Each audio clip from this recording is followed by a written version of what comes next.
Hola, mi nombre es Micaela Pico y les voy a hablar sobre los músculos de la masticación. Están colocados en el plano profundo del cráneo facial. Se caracterizan por su robustez y su volumen. Ocupan la cabeza y la parte más alta del cuello, destinados a la depresión mandibular. Los músculos que componen a este grupo son el músculo temporal, el músculo massétero, el músculo pterigoideo interno y el músculo pterigoideo externo.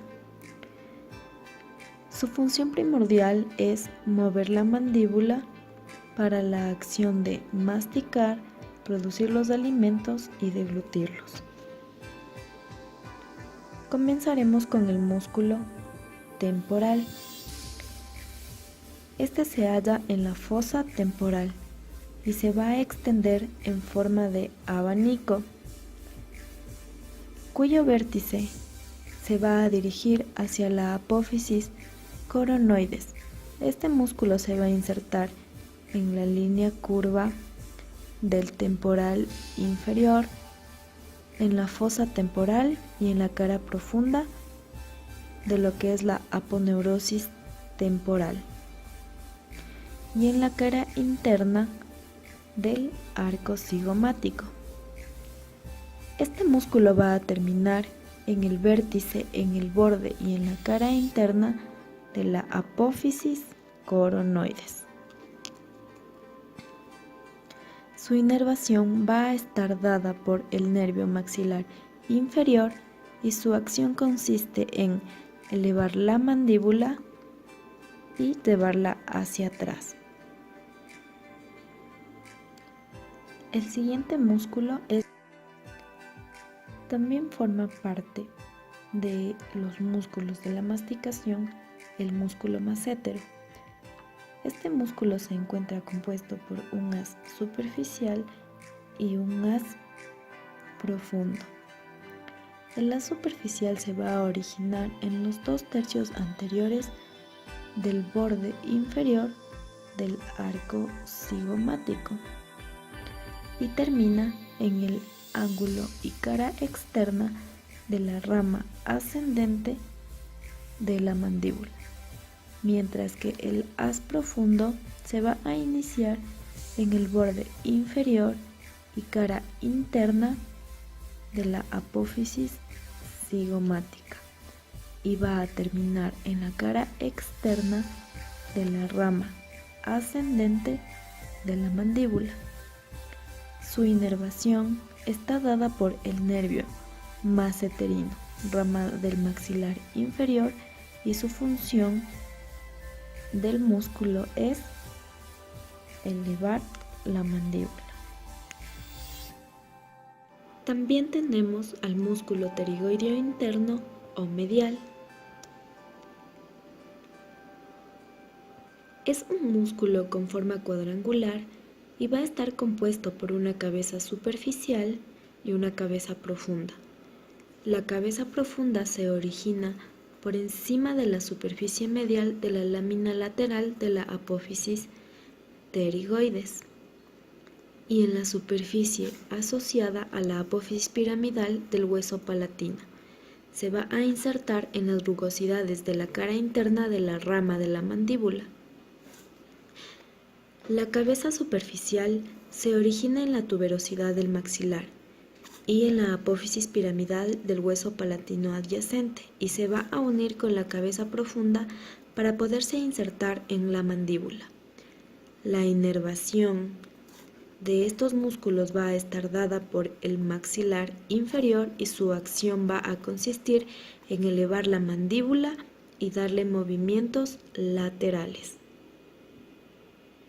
A continuación, tenemos el músculo pterigoideo externo o lateral.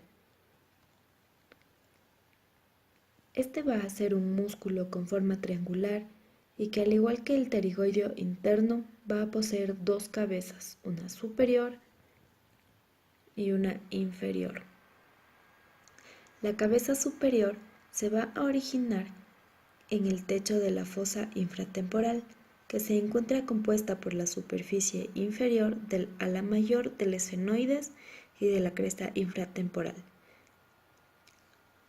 La cabeza inferior se va a originar de la lámina lateral de la apófisis pterigoides y se va a insertar de la cara interna del cuello del cóndilo, la cápsula y el meñisco de la articulación temporomandibular.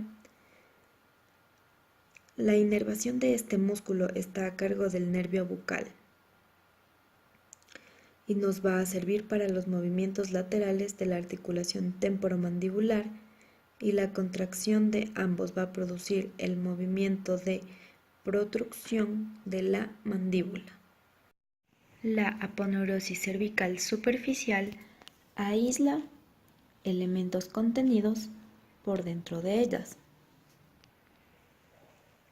Tiene una cara externa de la aponeurosis, que esta cara externa es lisa, y tiene una cara interna que forma espacios pequeños para las glándulas salivales.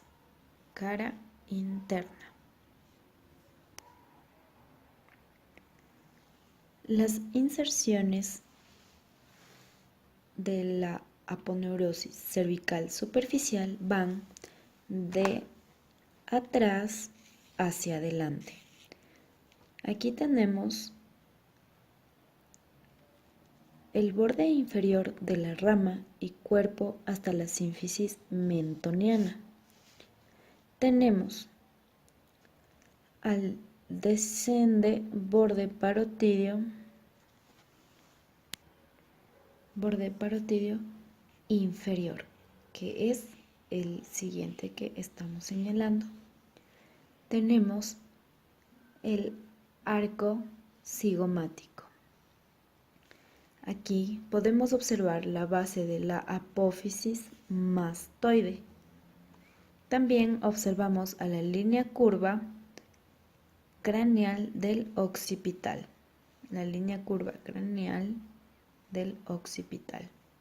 Y por último observamos la protuberancia occipital externa, que es la que estamos señalando.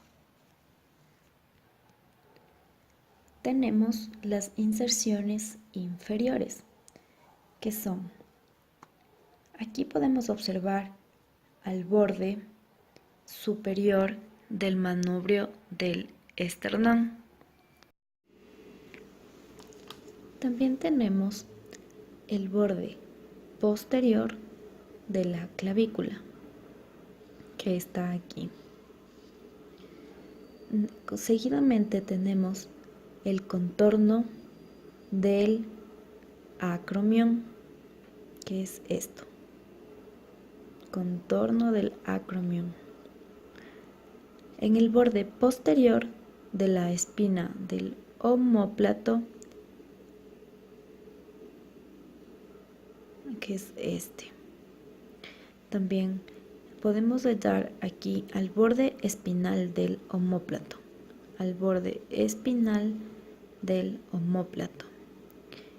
y la parte posterior se confunde con las aponeurosis del plano muscular periférico lumbo-dorso-cervical entre las cápsulas.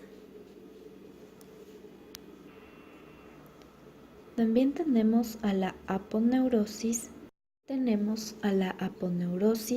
cervical profunda. Esta es una lámina fuerte, blanca y nacarada, fibrosa y brillante. Se le denomina también aponeurosis prevertebral o cervical profunda. Las inserciones de esta aponeurosis son: por arriba está la superficie basilar del occipital. Por los lados, en la apófisis transversas cervicales, se une con la aponeurosis cervical superficial. Esto es por los lados. Y en la parte de abajo se confunde con el mediastino posterior, segmento prevertebral de la región torácica.